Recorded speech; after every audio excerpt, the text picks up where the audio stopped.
I spend my time just listening. Listening. Radio Humeur, les sensations les plus fortes. Franck Leboeuf, bonsoir. Bonsoir Lino. Bienvenue dans ce mini Lino Café. Ce sera mini mais intense. Alors, Marseillais ou Saint-Cyrien? Vous êtes né à Marseille? Je suis né à Marseille, mais j'ai Ouais. jamais vécu à Marseille en fait. Vous avez grandi à- J'ai grandi à Saint-Cyr-sur-Mer. Ouais. Et puis quand j'ai eu la chance de jouer pour l'OM, j'habitais à Aix-en-Provence. Voilà. Ouais. Et par contre, footballistiquement, vous avez été formé où? À Toulon? Non, j'étais déformé à Toulon. Parce que là-bas, c'est surtout rugby. Là. Voilà, c'est ça. On avait un centre de formation Ouais. et c'était tenu par des gens qui n'étaient Ouais. pas très professionnels. Donc il y a des très Ouais. bons joueurs. Il y a un très bon joueur qui est sorti de. Il y a eu des pros quand même à Toulon. Il y a eu David Ginola qui est sorti du centre, qui était la même promotion que moi. Mais sinon, on a tous un peu coulé. Et donc j'ai fait 2 ans là-bas. Mais moi, j'ai été Ouais. formé par mon père quand j'étais à Saint-Cyr-sur-Mer, qui avait créé le Ouais. club de football. Donc je suis resté de 4 ans à 16 ans avant de rejoindre le Sporting Club de Toulon. Ouais. Saint-Cyr-sur-Mer, Sifour, les plages et tout ça, ça laisse rêveur, ça, non? Ça laisse rêveur. C'est un plus quand on est, non? Je au sais bord de la pas, Méditerranée. ça donne pas trop envie de travailler en Ouais, fait. c'est Quand ça. on a le soleil. Hein, Ouais, la Seine-sur-Mer, tout ça. Charles Aznavour dit Ouais. que la misère est Ouais. moins pénible au soleil et c'est Ouais, vrai qu'on c'est a vrai. tendance à se laisser aller. Ouais. Donc il a Mais- fallu que je quitte ce bel endroit pour Ouais. avoir faim, apprendre à se Ouais. battre. Et... Surtout aller jouer à Strasbourg, après il faut le faire. hein. Ouais. Parce que des palmiers d'hier à Strasbourg, c'est. Ouais, il y a eu Meaux avant et puis Laval Ouais. et Strasbourg, bah, c'est autre chose mais c'est tout aussi chaleureux. Alors quand est-ce que vous vous dites, tiens, je vais percer dans le foot? À quel âge?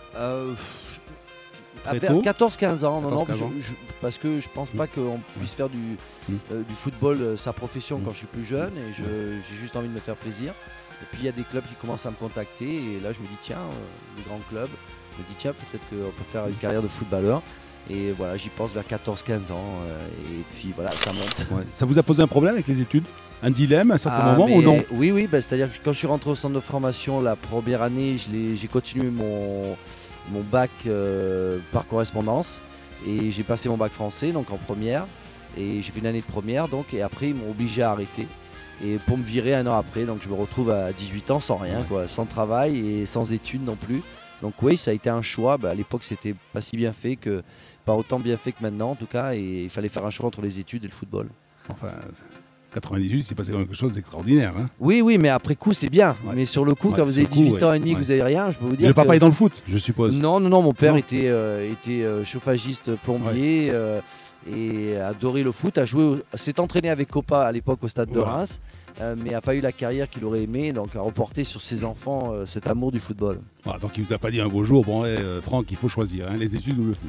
Ça, il ne l'a jamais dit. Non, il ne l'a l'a dit jamais dit. Non, au contraire, puisqu'il y avait une maman qui était là aussi pour surveiller que les études aillent bien. Ouais. Mais c'est vrai que on baignait. C'était le mercredi après-midi les entraînements et le week-end c'était foot ou pour aller voir jouer l'équipe première de Saint-Cyr ou alors pour jouer nous-mêmes. Donc Ouais. c'était foot les week-ends, les temps libres. Alors, chemin faisant, vous débarquez où? Donc moi j'ai fait Toulon. Après j'ai été joué 6 mois hier parce que j'avais plus de club professionnel. Et puis j'ai travaillé entre temps à Meaux aussi en tant que commercial, je vendais des fringues, je me levais à 6h le matin pendant 1 an et demi. Bon, c'est triste. Hein, il faut Ah, dire c'est très aux triste. auditeurs, il faut dire que c'est dans l'Est parisien. C'est maintenant où il y a Disneyland, Ouais, c'est plus joyeux Avant, maintenant. avant Mais- c'était pas. À l'époque ça ne l'était pas, puis je vivais dans une cité, et, Ouais. mais j'ai appris à Ouais. avoir faim et à avoir envie de me sortir de là. Et ça a été une très belle leçon de vie où j'ai passé 1 an et demi à galérer, à travailler, mais ça m'a servi pour après. Et puis après, Laval, 2 ans et demi, Strasbourg, 5 ans et demi, Chelsea, 5 ans, Marseille, 2 ans et le Qatar, 2 ans. Vous avez toujours joué au poste de défenseur? Non, quand je suis à Meaux, j'évolue en tant que milieu de terrain. Et c'est à Meaux que l'entraîneur me dit pourquoi tu ne sais pas de jouer des défenseurs, je te vois souvent derrière quand on fait des petits matchs d'entraînement. Et c'est là que c'est venu. Mais à Strasbourg, l'entraîneur de l'époque m'avait mis pendant 6 mois au milieu de terrain. J'ai quand même fini deuxième meilleur buteur de deuxième division avec 19 buts en étant défenseur. Et puis j'ai fait 6 mois au milieu de terrain. Donc j'aime bien marquer des buts, j'aimais bien aller vers l'avant. Et même après en tant que défenseur, j'ai toujours voulu aller un petit peu au-delà de ce qu'on me proposait. De belles satisfactions aussi bien au niveau des clubs, avec une coupe des coupes en particulier. Il y a eu la Chelsea, une super coupe. Il y a eu deux coupes. Pas de la Coupe du Monde et de l'Euro 2000. Il y a eu 2 coupes d'Angleterre surtout parce que la première en 97, quand moi je suis le deuxième français après Cantona avoir gagné la Cup. Et quand vous la gagnez avec Chelsea qui n'a rien gagné depuis 26 ans, 80 000 personnes à Wembley, l'ancien Wembley où là vous avez les tours jumelles, où c'est un truc extraordinaire, c'est la création du football qui vous est présentée. Et puis 100 000 personnes dans les rues le lendemain, je peux vous dire que ça marque, quoi. C'est mon deuxième meilleur souvenir après la finale de la Coupe du Monde. Alors justement, on parle un peu de ce mythique Wembley, l'ancien et le nouveau.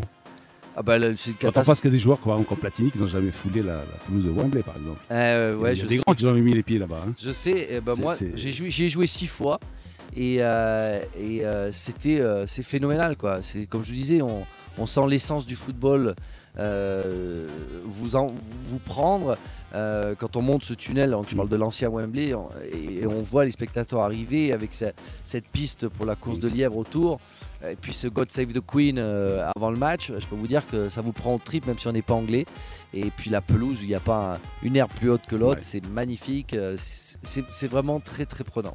Et le nouveau Wembley, il est aseptisé comme le foot d'aujourd'hui? Malheureusement, j'ai assisté à la finale de la Cup Chelsea contre Everton il y a 3 ans de ça ou 4 ans de ça. Et ça a perdu tout son charme, ça a perdu toute la beauté de cet endroit, quoi. C'était tellement mythique, c'est devenu aseptisé, un peu comme le Stade de France ou les autres stades.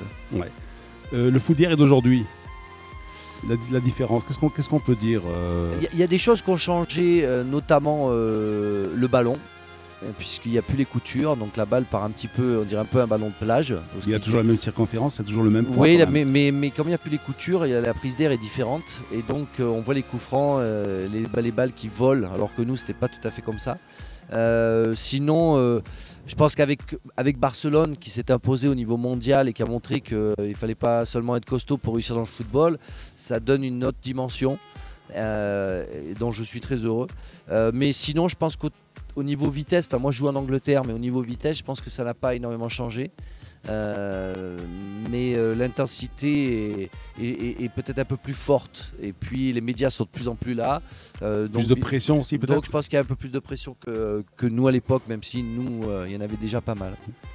La Coupe du Monde 98, quand vous rencontrez Laurent Blanc. Quand je rencontre Laurent Blanc, mais je le connais depuis longtemps, Laurent Blanc. Non, je dis, mais quand je le remplace, vous voulez bien. Quand il vous rencontre, il vous regarde et il dit c'est quand même le mec qui a joué à ma place une finale de Coupe du Monde. Ça, je sais pas. Est-ce qu'il vous le dit ça? Est-ce qu'il vous l'a jamais dit? Non. Par contre, moi j'avais fait un point d'honneur quand on gagne le championnat d'Europe 2 ans après. Et moi j'étais juste remplaçant, j'ai pas joué ce match-là. Ou quand on gagne à la fin, le premier mec que je vais féliciter, c'est lui. Parce que je sais que ça a été dur pour lui de ne pas jouer la finale et qu'il méritait d'avoir une belle finale, et il l'a eu avec la finale contre l'Italie au championnat d'Europe. Donc voilà, on peut pas refaire l'histoire, mais on peut essayer d'atténuer les douleurs, et j'étais super heureux pour lui qu'il puisse faire cette finale du championnat d'Europe. Quand l'arbitre siffle la fin d'une finale de Coupe du Monde et que vous êtes vainqueur, alors moi je suis l'idée, c'est quoi? Il y a un gros soulagement, parce qu'il faut savoir que pour moi en tout cas, c'est la journée la plus terrible de ma vie, mais c'est la plus belle soirée de ma vie. Et c'est vrai qu'avant le match, il ne faut pas la rater. Tout ce qui se passe avant le match, c'est une grosse pression. C'est 80 000 personnes, c'est 65 millions de personnes qui vous supportent, c'est 2 milliards et demi de téléspectateurs. Et vous savez que c'est le match de votre vie, que vous ne pouvez pas le louper. Et donc avant le match, c'est un calvaire. Après, dès qu'on arrive au stade, là, on retrouve notre envie de jouer, on oublie tout. Et puis la dernière seconde, là l'arbitre siffle la fin, moi je suis tombé à genoux et puis c'est un gros soulagement. On sait qu'on a fait quelque chose d'extraordinaire. On n'arrive pas à quantifier cette récompense, mais on sait qu'on a fait quelque chose que personne d'autre, que moi mes idoles n'ont jamais fait. C'est-à-dire les Niskens, les Cruyff, les Platini, sont mes idoles et n'ont pas réussi à toucher ce Graal-là. C'est vrai.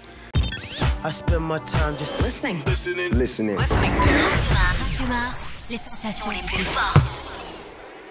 Alors, ça c'est Franck Leboeuf, le footballeur. Franck Leboeuf, l'acteur. Est-ce que c'est vrai qu'à Thierry Ardisson, vous avez dit j'aimerais bien être acteur de ciné? Être acteur de cinéma. En fait, c'est ma vraie passion. C'est-à-dire que moi, quand on parlait de Saint-Cyr, il n'y a pas de cours de théâtre ou de cinéma. Et donc, je vais naturellement vers le football parce que mon papa m'y amène. Mais c'est vrai que j'ai toujours dans mon idée de faire ça. Et en 2001, j'ai la chance de jouer dans un film avec Harvey Keitel et Robin Renucci qui s'appelait À tort ou à raison. Et c'est vrai que je fais l'émission de Thierry Ardisson. Je dis, moi, dès que j'arrêterai le football, je ferai des études de cinéma. Et je suis parti donc en 2005 à Los Angeles et j'ai bossé. Mais pour moi, c'est une reconversion naturelle parce que c'est quelque chose que je devais faire, quoi, que je pouvais pas. En tout cas, je devais essayer. Après, réussir, c'est autre chose. Et on en est encore loin, mais en tout cas, je le fais et je le fais avec bonheur parce que c'est une passion. Vous allez en avoir réussi parce que bon, c'est pas facile de monter sur des planches. Hein. Une caméra, vous pouvez refaire stop, couper, on recommence la scène, mais là c'est difficile. En tout cas, c'est une belle école. On recommence pas la scène. Hein. Ouais, c'est une belle école. Il n'y a pas de ralenti là. Ouais, mais de toute façon, c'est un travail différent. Je pense qu'il faut pas comparer la télévision et le théâtre. Le théâtre, on a la chance de pouvoir s'imbiber du personnage et être ce personnage et de le travailler pendant 1h30. Au cinéma, vous êtes dans votre loge et d'un seul coup on vous appelle, le metteur en scène vous appelle, on a préparé les lumières, boum, vas-y, envoie ta scène. Ouais. C'est pour ça qu'on l'a refait parce que c'est tellement dur d'être à l'instant T, être vraiment performant.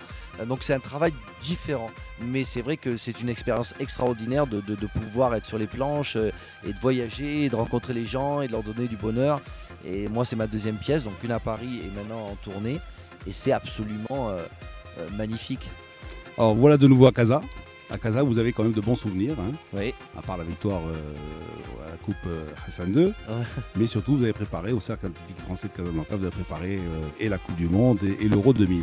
Exactement, ouais. C'était pour nous, et on s'en est aperçu quand on est revenu pour le championnat d'Europe pour la préparation. On s'est aperçu que c'était un endroit fétiche en fait. Et on se sentait bien. Et c'est vrai que je suis arrivé ce matin et on se sent bien. Pourquoi vous n'êtes pas revenu en 2002? Pourquoi ils ne sont pas revenus en 2002? Je sais pas. Et ça, on le regrette hein, après coup. Mais écoutez, moi j'ai même fait, à l'époque j'étais marié, j'ai même fait mes 10 ans de mariage à Marrakech. Il y a quelque chose de spécial avec le Maroc. Moi je m'y sens bien, j'aime les Marocains et j'aime cette culture. Et franchement, on est bien. Je crois qu'on est très très proches en fait l'un de l'autre et la France et le Maroc ont soif de culture et d'histoire et que c'est pour ça qu'on se sent bien l'un chez l'autre, en tout cas je l'espère. Vous avez été consultant sur plusieurs chaînes françaises, vous suivez donc j'imagine la Ligue 1, vous suivez les Marocains, Belhanda, qu'est-ce que vous en pensez de Belhanda? C'est le futur du football moderne. Alors malheureusement ça sera un big, un grand. En tout cas il ne faut pas s'enflammer parce que c'est quelqu'un qui a besoin de grandir physiquement je pense. Intrinsèquement les qualités sont là. On a tendance à confondre des joueurs qui sont de ce que j'appelle des street football players, c'est-à-dire des joueurs qui manient le ballon parce qu'ils ont été dans la bien, rue, oui. Et un peu comme Ben Arfa, tout ça, qui manient bien le ballon, mais qui n'ont aucune justesse tactique et qui ont oublié qu'ils jouaient à 11. Ouais, et Belhanda semble avoir cette culture-là. Et donc ça lui promet un bel avenir, un peu comme Zidane l'avait aussi. Et ils sont des joueurs qui voient des joueurs exceptionnels, parce que quand on a tout, on est exceptionnel. On le voit avec Messi. C'est un gamin de la rue, mais il a compris que le football se joue à 11. Alors vous connaissez très bien le foot anglais. Qu'est-ce qui s'est passé pour Marouane Chammar? La concurrence, elle n'est pas évidente. Je pense que Marouane a définitivement les qualités pour être un très grand aussi. Mais il faut forcer le destin par moment. Il faut avoir faim. Il faut avoir envie de manger le ballon. Il faut avoir les dents qui raillent le parquet. Et je le sens un petit peu dilettant parfois. Et acceptant facilement sa situation. Pas trop altruiste peut-être. Ouais, alors ça veut rien dire de gueuler dans les journaux. C'est pas Kavenaghi peut-être qu'il a un petit peu ruiné, je dirais. Peut-être. Lorsqu'à Bordeaux il se défilait, franchement c'est vrai parce qu'il défilait souvent pour laisser des espaces à Kavenaghi. Vous savez, on jouait peut-être plutôt pour Marouane quand il était à Bordeaux. On joue pour tout le monde quand il est à Arsenal. Ou on joue pour Van Persie maintenant à Arsenal. Donc, mais il faut s'imposer. Vous savez, Van Persie, quand il y avait Thierry Henry, et après il y a eu Adebayor, il ne jouait pas, Van Persie. Il est devenu une star ça fait 1 an. Et sa reconnaissance, elle a été immédiate.